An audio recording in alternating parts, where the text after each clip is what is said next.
Einstein কি পড়াশোনায় খুব খারাপ ছিলেন? ছোটবেলা থেকে আমরা আইনস্টাইন নিয়ে একটা খুব ইন্টারেস্টিং গল্প শুনি যে তিনি পড়াশোনায় প্রায় ফেল করতেন, কিন্তু অ্যাকচুয়ালি তিনি ব্রিলিয়ান্ট ছিলেন। না, সেরকম নয়।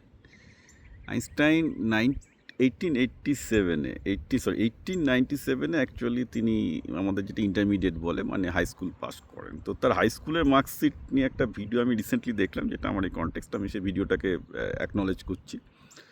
তো সেটাতে পরিষ্কার দেখা যাচ্ছে যে আইনস্টাইন কিন্তু হাই স্কুলেও খুব ভালো রেজাল্ট করেছেন। ইনফ্যাক্ট খুব ইন্টারেস্টিং যে তিনি সুইজারল্যান্ডের গ্রেডিং সিস্টেম হয় 1 to 6। তো দেখা যাচ্ছে ম্যাথামেটিক্সের সবকটা সাবজেক্টে, জিওমেট্রি, অ্যালজেব্রা, এরিথমেটিক, সব জায়গাতেই তিনি কিন্তু, ম্যাথামেটিক্সের 4টে সাবজেক্ট ছিল আমি দেখলাম, 4টেতেই তিনি মানে 6 out of 6 পাচ্ছেন। খুব ইন্টারেস্টিং যে এই সময় সুইজারল্যান্ডে দেখা যাচ্ছে যে ম্যাথ এবং ল্যাঙ্গুয়েজ, বাকি সাবজেক্টগুলো খুব কম। খুব অদ্ভুত তখনকার দিনের সিস্টেম, এবং এটা খুব এফেক্টিভ সিস্টেম ছিল যে ম্যাথ আর ইংলিশটাই তো, মানে ম্যাথ আর ল্যাঙ্গুয়েজটাই আসল, সেটার উপর জোর দেওয়া হতো। ম্যাথেরই 4টে সাবজেক্ট, সেটা প্রত্যেকটা আইনস্টাইন 6 out of 6। শুধু ফিজিক্সে দেখা গেল তিনি 5 পেয়েছিলেন, কেমিস্ট্রিতেও 5 ছিল।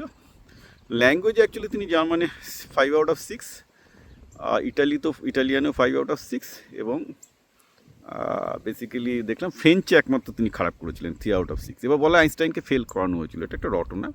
অ্যাকচুয়ালি তাকে প্র্যাকটিক্যালে 1 out of 6 দেওয়া হয়েছিল, ফিজিক্সের একটা প্র্যাকটিক্যালে, কারণ তিনি প্র্যাকটিক্যাল করতে চাইতেন না, বোরিং লাগলো, that's as simple as that.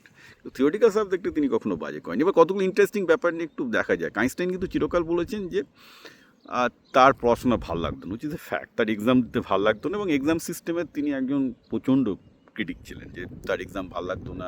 কিন্তু ভেবে দেখুন, এক্সাম ভালো লাগতো না, তা সত্ত্বেও কিন্তু তিনি এক্সামে এস ক্র্যাক করেছেন, অর্থাৎ সবগুলোতেই 100 out of 100 ক্র্যাক করেছেন, ইনক্লুডিং প্রায় language, right, except French. French is difficult.